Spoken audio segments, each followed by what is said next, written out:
Hello दोस्तों, नमस्कार। अब लद्दाख केवल बर्फीले पहाड़ों और झीलों के लिए नहीं बल्कि high altitude wild life safari के लिए भी जाना जाएगा।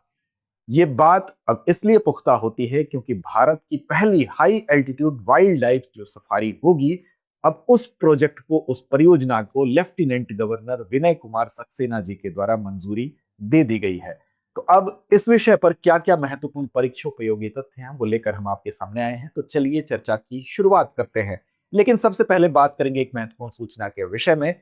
अगर आप तैयारी करना चाहते हैं यूपी पीसीएस की, और वो भी प्रीलिम्स और मेंस की एक साथ, तो इस समग्र तैयारी के लिए आपके सामने हम देते हैं यूपी पीसीएस फाउंडेशन कोर्स का विकल्प। इस कोर्स के माध्यम से हिंदी और अंग्रेजी दोनों माध्यम में यह तैयारी उपलब्ध होती है और ऑफलाइन ऑनलाइन दोनों मोड का ऑप्शन आपके सामने होता है। ऑफलाइन बैच में प्रयागराज लखनऊ शाखा से जुड़ सकते हैं, और ऑनलाइन की बात करें तो यहाँ क्लासरूम से लाइव क्लासेस होंगी जिसमें कुल 600 प्लस घंटों की कक्षाएं होंगी, और जिस दिन से इस कोर्स की शुरुआत होती है उस दिन से लेकर 3 वर्षों तक की वैलिडिटी होती है इस कोर्स की। साथ साथ 2 सालों तक की यूपीपीसीएस प्रीलिम्स टेस्ट सीरीज को इस कोर्स के साथ आप निःशुल्क प्राप्त करते हैं, यानी उसके लिए अतिरिक्त भुगतान की जरूरत नहीं पड़ती है। अब इसके विषय में अगर विस्तार से आप जानना चाहते हैं तो दृष्टि लर्निंग ऐप को डाउनलोड कर लीजिए, वहां से इस कोर्स को सर्च करिए, यूपीपीसीएस फाउंडेशन कोर्स को।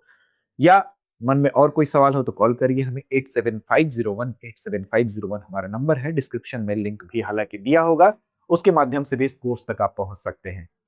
तो खबर हमारी क्या है? तो खबर यही है कि यह भारत की पहली है, तो महत्वपूर्ण होती है high altitude wild life safari, जो कि लद्दाख में शुरू की जाएगी। भारत का पहला सरकारी समुदाय आधारित हाई एल्टीट्यूड वाइल्ड लाइफ पर्यटन मॉडल ये होगा। अब देखिए, हाई एल्टीट्यूड का मतलब होगा कि समुद्र तल से अमूमन 2500 मीटर की जो हाइट होती है उससे या उससे ज्यादा अगर होगी तो उसको हाई एल्टीट्यूड मान लिया जाता है। ठीक। अब यहाँ पर क्या होता है, यहाँ पर ऑक्सीजन की कमी होती है। अगर हम बात करें तापमान की, टेम्परेचर की, तो वो भी कम होता है। और साथ साथ यहाँ पर कुछ विशेष पौधे पाए जाते हैं, कुछ विशेष जीव पाए जाते हैं जो कि ऐसी परिस्थितियों में सरवाइव कर सकते हैं।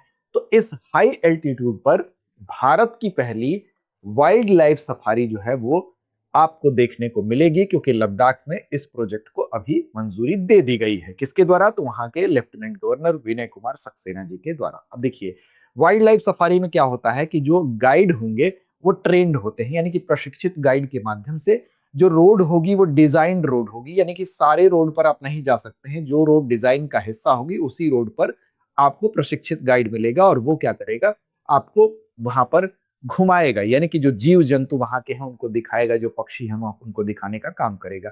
तो ये इसकी अब मंजूरी दी गई है। अब इसके पीछे कुछ कारण रहा होगा, आखिर क्यों ये किया जा रहा है, तो उस पर भी बात करेंगे। देखिए, विशेषता ये है इसकी कि यहाँ पर पाया जाता है स्नो लेपर्ड, और स्नो लेपर्ड को देखने के लिए पर्यटक जो है, चूंकि स्नो लेपर्ड की अगर हम बात करें तो आपको बता दें कि स्नो लेपर्ड को हम कहते हैं घोस्ट ऑफ द माउंटेन भी, ये बहुत कम दिखाई देता है।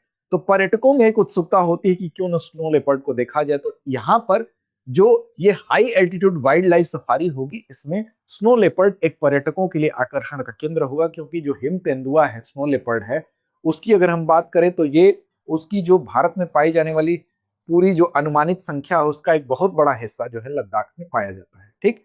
तो उच्च हिमालयी पक्षी और स्नो लेपर्ड, ये दो चीज यहाँ पर विशेष तौर पर आकर्षण का केंद्र होंगे, और उनके प्राकृतिक आवास में उनको देखने का मौका पर्यटकों को मिलेगा। ठीक। लेकिन गाइडेड वे में, यानी कि निर्देशित तरीके से, यानी कि पर्यावरण का संरक्षण भी होगा और पर्यटन भी होगा। विशेषता यह है कि जो हिम तेंदुआ है और जो विशेष पक्षी यहाँ पर पाए जाते हैं उनके मार्गों पर गाइडेड जीप सफारी शुरू की जाएगी। और वो गाइडेड जीप सफारी कैसी होगी? तो विशेष प्रकार से डिजाइन की हुई इसमें जो जीप होगी, जो वाहन होगा, वो कैसा होगा? तो वो होगा ओपन बैक व्हीकल होगा, यानी कि उसका जो पिछला हिस्सा होता है वो खुला होता है, और इसी तरह की विशेष रूप से डिजाइन यहाँ पर जीप का इस्तेमाल किया जाएगा। ठीक। ये हो गया। अब प्रशिक्षित स्थानीय चालक होंगे और विशेष डिजाइन यहाँ पर वाहन होगा। इस मॉडल को किसकी प्रेरणा से अपनाया गया है? तो ध्यान रखना है आपको, काजीरंगा और रणथंभौर, दो नाम आपको याद रखना है। काजीरंगा राष्ट्रीय उद्यान और रणथंभौर, इन दोनों से प्रेरित होके इसको क्या किया गया है, अपनाया गया है। तो काजीरंगा और रणथंभौर राष्ट्रीय उद्यान से ये प्रेरित प्रोजेक्ट है। ठीक। इसका उद्देश्य क्या है? तो उद्देश्य ये है, सबसे पहला उद्देश्य ये है कि जो पर्यटन है उसको तो बढ़ावा देना ही है, पर्यावरण संरक्षण भी है, लेकिन साथ साथ जो अवैध ऑफ रोडिंग होती थी। अवैध ऑफ रोडिंग का मतलब कि लोग ऐसी जगहों पर जो हम कह सकते हैं कि रोमांचक यात्रा के लिए जो रोड से हटकर ड्राइविंग करते थे, तो उस ऑफ रोडिंग जो ड्राइविंग होती है उसको रोकना। उसको रोकने से क्या होगा कि वहां पर इसकी वजह से कई बार मिट्टी का कटाव देखने को मिलता है, कई बार जो है घास नष्ट हो जाती है, कई बार हिम तेंदुआ जो कि वैसे ही कम नजर आता है वो भयभीत हो जाता है। तो इन चीजों को कंट्रोल करने के लिए हम कह सकते हैं कि अवैध जो ऑफ रोडिंग है उसको रोकना यहाँ पर एक लक्ष्य है, और वन्य जीवों को होने वाली जो परेशानी है उसको कम करना भी लक्ष्य है। और उसके साथ साथ जो टिकाऊ और जिम्मेदार पर्यावरण अनुकूल पर्यटन हम कह सकते हैं उसको बढ़ावा दिया जाना यहाँ पर लक्ष्य है। टिकाऊ और जिम्मेदार पर्यटन की बात अगर हम करें तो जैसे हम कहीं घूमने जाते हैं तो वहां पर हम क्या करने लगते हैं, घूमने की धुन में हम ये भूल जाते हैं कि पर्यावरण संरक्षण में हमारा दायित्व है। तो हम वहां क्या करते हैं, हम प्लास्टिक फेंकने लगते हैं। क्या करते हैं, प्लास्टिक प्रदूषण फैलाने लगते हैं। फिर हम जगह जगह बिना कुछ ध्यान दिए हम इस बात को भूल जाते हैं किसी का प्राकृतिक आवास है, हम तेज तेज संगीत सुनने लगते हैं। ये भी ध्यान रखना होगा। और जानवरों के कई बार हम क्या करते हैं, कोई जानवर दिखा तो पीछे पीछे हम उसके लग गए कि अरे यहां गया वहां गया। तो जानवरों का जो प्राकृतिक आवास है बिना उसको डिस्टर्ब किए यहाँ पर टूरिज्म को बढ़ावा देना और ऑफ रोडिंग को रोकना इसका उद्देश्य है, ताकि टिकाऊ और जिम्मेदार पर्यावरण अनुकूल पर्यटन को बढ़ावा मिल सके। ठीक, तो यहाँ पर ये मुख्य इसका उद्देश्य है। अब ये निर्णय कहाँ लिया गया है, तो ये निर्णय लिया गया है snow leopard high altitude nature, जिसको कि कहते हैं शान, SHAN। ठीक, ये शॉर्ट फॉर्म में क्या कहते हैं, शान, यानी कि snow leopard high altitude nature इसका नाम है। हिम तेंदुआ उच्च हिमालयी प्रकृति संरक्षण समिति जो है उसी की बैठक में इसका निर्णय लिया गया।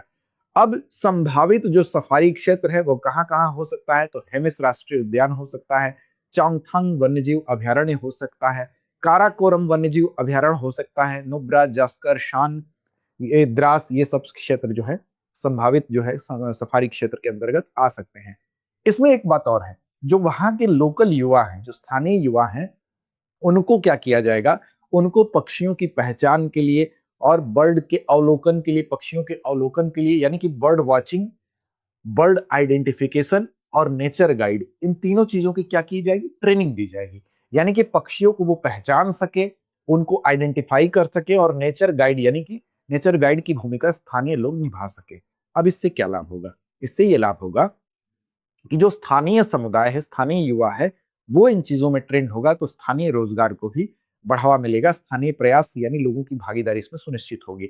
यहाँ पर 10 जो बर्ड वॉचिंग साइट्स हैं उसको भी डेवलप किए जाने की बात कही जा रही है। ठीक, अब इसका इंपॉर्टेंस क्या है उस पर भी बात करेंगे। तो मोटा मोटी यही था कि एक जिम्मेदार सफारी का अनुभव कराने के लिए यह प्रोजेक्ट शुरू किया गया है। एक सुरक्षित दूरी से स्नो लेपर्ड को देखा जा सकेगा, प्रशिक्षित स्थानीय चालक होंगे, गाइड होंगे जो चप्पे चप्पे से वाकिफ होंगे, विशेष रूप से डिजाइन किए गए खुले वाहन होंगे, बिना शोर शराबे के उत्कृष्ट विजिबिलिटी प्रदान करेंगे। ठीक, वन्य जीवों को परेशान किए बिना उनके प्राकृतिक आवास में इसका अवलोकन किया जाना यह सुनिश्चित होगा इसके माध्यम से। ठीक है, अब देखिए यहाँ पर संरक्षण के असली रक्षक के तौर पर जो स्थानीय समुदाय है उसका सशक्तिकरण होगा। तो 20 स्थानीय युवाओं को ट्रेनिंग दिया जाएगा, जो कि आपको बताया गया कि बर्ड की पहचान करना, आइडेंटिफाई करना और अवलोकन में उनको स्पेशलाइजेशन होगा। ठीक, उपकरण भी उनको इससे संबंधित दिए जाएंगे, जो प्रशिक्षित युवा होंगे उनको दूरबीन दिया जाएगा, जैसे आवश्यक जो उपकरण अन्य होंगे वो भी प्रोवाइड कराए जाएंगे।